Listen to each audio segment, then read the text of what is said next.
ये हिंदू राष्ट्र था, ये हिंदू राष्ट्र है और हिंदू राष्ट्र रहेगा। लेकिन पहले 75 वर्ष हिंदुओं के लिए विशेष कानून देना चाहिए, जो कि अभी तक 75 वर्ष मुसलमानों को विशेष दिया था। और हिंदुओं के आशा के प्रतीक के रूप में महाराज जी उभरे हैं और हिंदू राष्ट्र इसी चुनाव के पहले घोषित हो।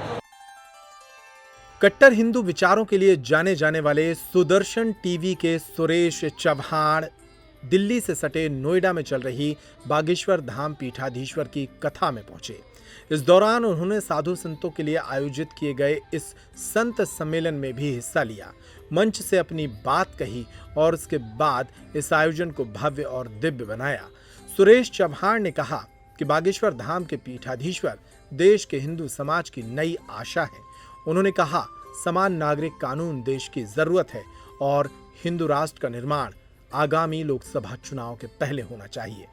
सुनिए हमारे संवाददाता से बातचीत करते हुए सुरेश चव्हाण ने क्या कहा। आज हम प्रत्यक्ष रूप से तो भले पहले बार आए, लेकिन महाराज जी के कथा के साथ हमेशा ही है। हमारा नारा है कि साधु संत सती सैनिक को सताए तो हमको बताए। तो जब पहली बार नागपुर में महाराज जी के विरुद्ध षड्यंत्र हुआ तो हमने सबसे पहले नारा दिया। और आज दिल्ली एनसीआर में कथा चल रही है, मैं दिल्ली एनसीआर में ही था और महाराज जी को मिलना तय था, तो आज की कथा में आया, अपने विचारों को रखा।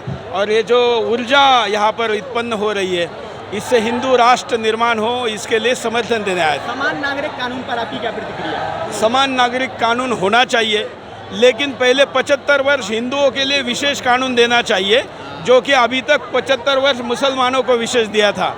और 75 वर्ष बाद फिर सबको समानता देना चाहिए। हिंदू राष्ट्र के संबंध में क्या कहेंगे आप? ये हिंदू राष्ट्र था, ये हिंदू राष्ट्र है और हिंदू राष्ट्र रहेगा।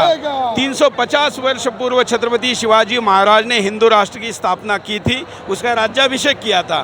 तो हमको तो बस इसको पुनः स्थापना की बात करनी है। आपको क्या लगता है महाराज जी की कथा में लाखों भक्त शामिल होते हैं, इनके पीछे क्या है? देखिए, ये नव जागरण की नव शक्ति है और हिंदुओं के आशा के प्रतीक के रूप में महाराज जी उभरे हैं।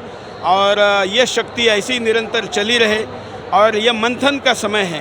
इस मंथन में धीरेन्द्र शास्त्री महाराज जी का जो योगदान है, ये और 4 गुना हो और हिंदू राष्ट्र इसी चुनाव के पहले घोषित हो, यही उनके बारे में कहेंगे।